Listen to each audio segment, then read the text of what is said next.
the power to the collective authority of the Union. I had occasion, let me explain to you something. I had occasion a few weeks ago to talk with the German Chancellor. And he was explaining to me how Germany has donated matters trade, matters investment to the European Union. And they have immensely benefited by working together as 27 governments, 475 million people. In our continent, we still want to keep all the powers in our little corners.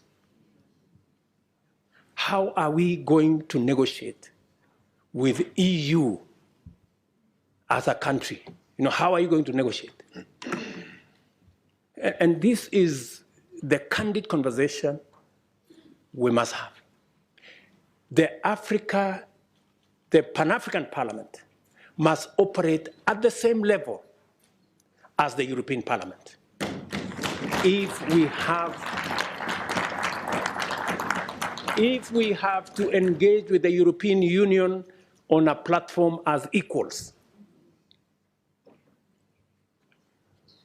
how does a country with 10, 20 million people engage with the European Union with 500 million people on equal footing? Is that a reality? We just must be honest to ourselves. The globe is acting in concert. We cannot afford not to act together. Good people, this is my request to you. And our organization must begin to internalize accountability. If you want to wield power, if you want to wield authority, you must be ready to be held to account. Otherwise, you have no business. And the organization to hold the African Union to account is this Parliament.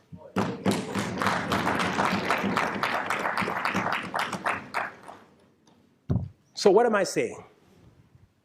For example, let me give you another example. We have been to US Africa. We have been to some other engagement with other countries. Now we have been invited for Russia-Africa Summit. We have made a decision, very respectfully as heads of state in Africa, that any engagement with other partners must be an engagement of equals. And for it to be meaningful, if we are going to meet the president of a country, we have organized ourselves that the Troika is going to represent Africa. The chair, the current chair, the past chair, the chair that is coming, and the heads of our regional economic commissions, about 6, 7 people. But what happens? Continuously, when others want to engage with us, they don't want to deal with a troika. They want to invite 50 heads of state. So we go to a meeting, just explain to me what kind of outcome you expect where 50 heads of state are sitting. Everybody is asked to speak to 1.5 minutes. You speak to for 1.5 minutes. What kind of engagement are you going to get? You're going to get nothing, right? The best that you get is photographs.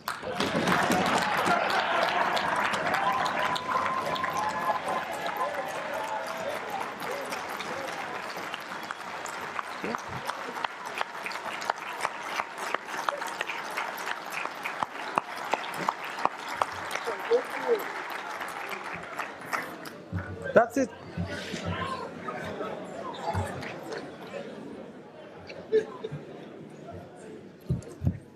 Precisely.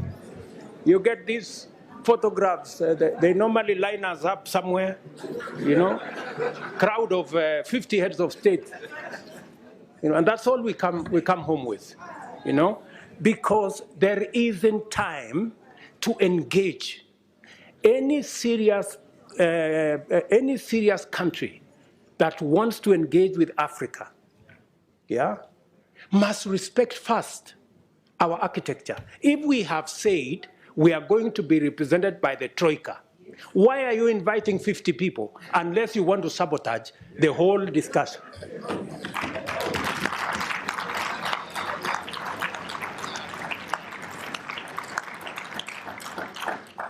And if you can't respect our own rules, it is a sign of lack of goodwill. I mean, you must, so that when we engage, you know, if we have a smaller group of 5 people, then you can have a meaningful conversation. And we can have a meeting of equals.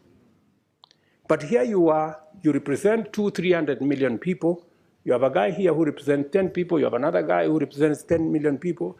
Then that conversation becomes, and some of the time, you know, the most unfortunate thing is that some of the people who invite us to these meetings tell us, if you don't come, there will be consequences. So all of us are forced to go to a meeting that has no meaningful outcome because of blackmail. This is not right, good people.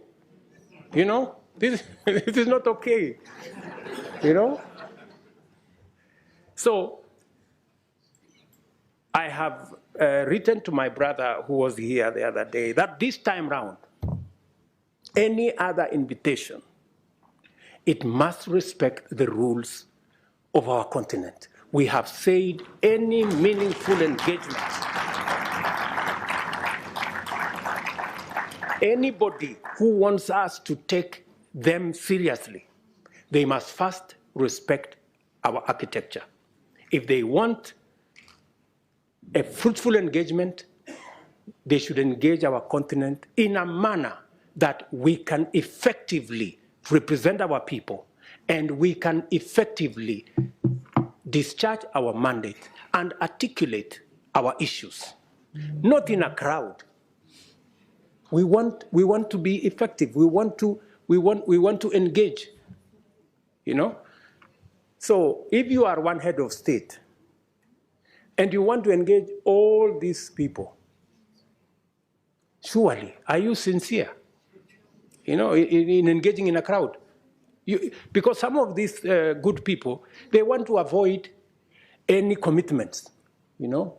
They want to avoid any meaningful engagement. They just want a baraza and okay, pictures, and then we go.